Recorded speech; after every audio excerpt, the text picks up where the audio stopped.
Good morning! I'm Anton of Black and Tattoo and today pala meron tayong client. So nag-chat na siya na papunta na. So wait na lang natin. So yung design niya mamaya alamin natin kung anong final na design. So ito pala ating shop. Papakita ko sa inyo.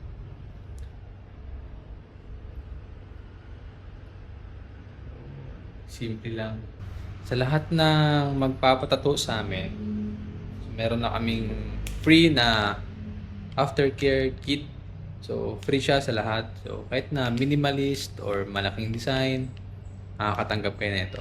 Tapos, meron siyang lotion, tsaka Cetaphil na skin cleanser. So, maganda to. Tsaka yung lotion namin sa Aveeno, guys.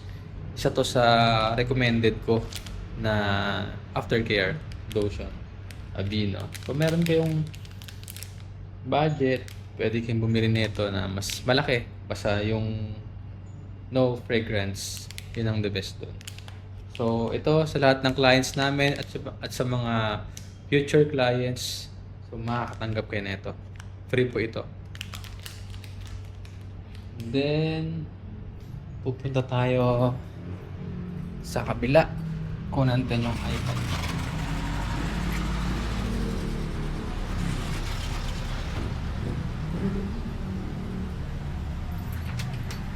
Ito yung tablet. Guys, ito nga pala yung aming Tattoo Supplies Barber.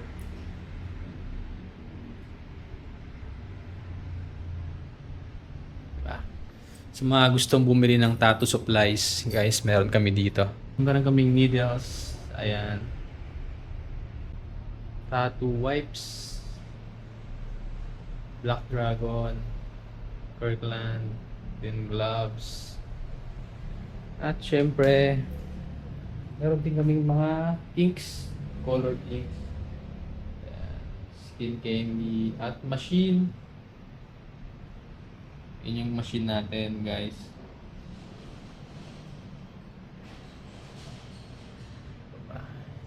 Ating mga glides, available po yan. Available po lahat yan dito sa Black and Tattoo Supplies. Meron din kaming page sa Facebook. At pwede nyo kayong makontak po doon.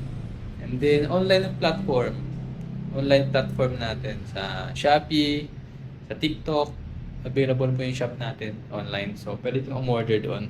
So, dahil papunta na si Bossing, kailangan natin mag-set up ng table.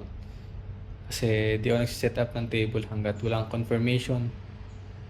Kasi ilang beses na nangyari sa akin yung set up na ako kasi may client, may schedule. And then, within the day, sabay magsabi na ituloy. Kaya simula nun, mga ganun lagi nangyayari sa akin. Hindi na mag-set up hanggat hindi na nagsabi na papunta na or nandito na. Tsaka ang kagandahan pala nun, guys, no?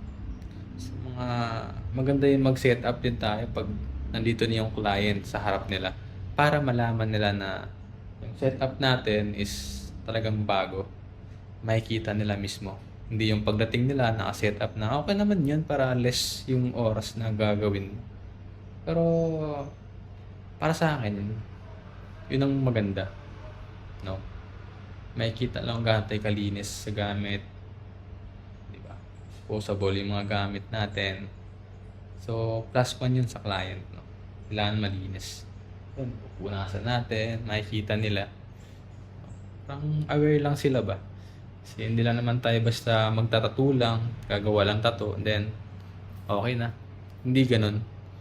Para lang sa mga, lalo sa mga baguhan na akala siguro ni ba tattoo lang after ng tattoo. Okay na. Hindi ganun. Yung tattoo is all about cleanliness. So may mga kailangan kumuha kayo ng or mag-seminar kayo ng mga sanitary or hygiene. Importante yon bilang mga tattoo artist tayo. So, yun lang. Mamaya abangan natin si Sir darating at malaman natin kung ano yung final na design.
Hi guys.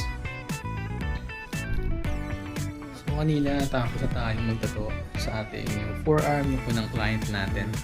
So mamaya pala may darating pa ng mga client. So sabi 4 daw sila, minimalist lang naman. So ano sila, na-recommend lang din ng dati nating client. Mamaya malalaman natin pa rin yung mga design nila, papakita natin.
Tapos lang natin. Time check 2:48.